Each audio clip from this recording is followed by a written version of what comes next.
اللہم صلی علی محمد وعلی آل محمد وبارک وسلم وصلی علیہ۔ بعض حمد و صلات انتہائی عزتوں کے لائق عالمی مبلغ اسلام،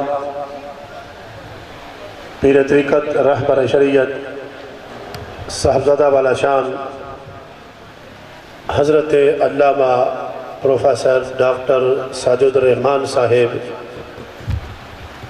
زیب سجادہ آستانہ علیہ بغار شریف، اللہ تعالیٰ آپ کا سایہ دراز فرمائے۔ دیگر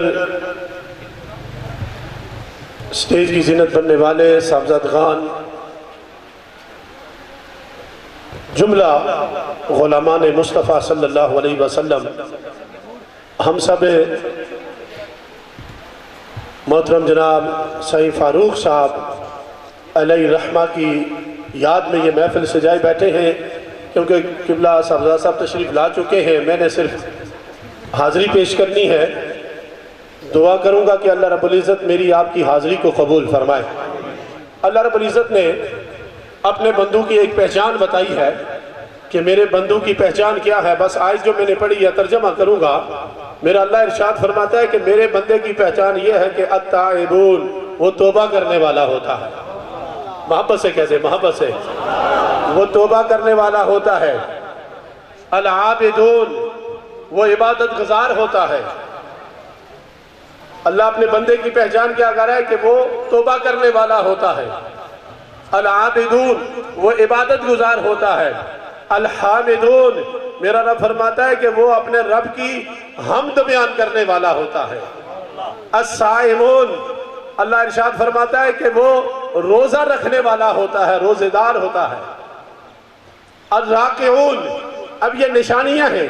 پہلی کیا ہے کہ وہ توبہ کرنے والا ہے، دوسری کیا ہے کہ وہ عبادت گزار ہے، تیسری کیا ہے کہ وہ اس کی حمد بیان کرنے والا ہے، چوتھی کیا ہے کہ وہ روزہ رکھنے والا ہے، اور اب پانچویں کیا ہے؟ فرمایا کہ وہ رکوع کرنے والا ہے۔ الساجدون، چھٹی فرمایا کہ وہ سجدہ کرنے والا ہے، اور فرمایا کہ والحافظون علی حدود اللہ، میرے بندے کی پہچان یہ ہوتی ہے کہ وہ اللہ کی حدوں کی حفاظت کرنے والا ہوتا ہے۔ رب ذوالجلال نے فرمایا ہاں میرے بندے کی پہچان یہ ہے کہ وہ نیکی کا حکم دیتا ہے، وہ برائی سے منع کرتا ہے۔ دوستان محترم، یہ جو آستانے ہوتے ہیں، یہ جو خانقاہیں ہوتی ہیں، یہ وہ لوگ ہوتے ہیں کہ جو لوگوں کو توبہ کی طرف بلاتے ہیں، کہتے ہیں کہ آؤ توبہ کر لو، اپنے رب کی عبادت کر لو، اپنے رب کی حمد بیان کر لو، روزے آئیں تو روزے رکھ لیا کرو۔ یعنی نیکی کا حکم دینے والے ہوتے ہیں اور برائی سے منع کرنے والے ہوتے ہیں۔ اور اگر میں یہاں بات ختم کر دوں اس جملے پر، تو یہ وہ لوگ ہوتے ہیں جو یہ کہتے ہیں کہ اللہ کی یہ حدیں ہیں، ان سے باہر نہ نکلنا، ان کے اندر رہ کر زندگی بسر کرو، خدا بھی راضی ہو جائے گا، مصطفیٰ بھی راضی ہو جائے گا۔ یہ اللہ کے بندوں کی نشانیاں ہوتی ہیں۔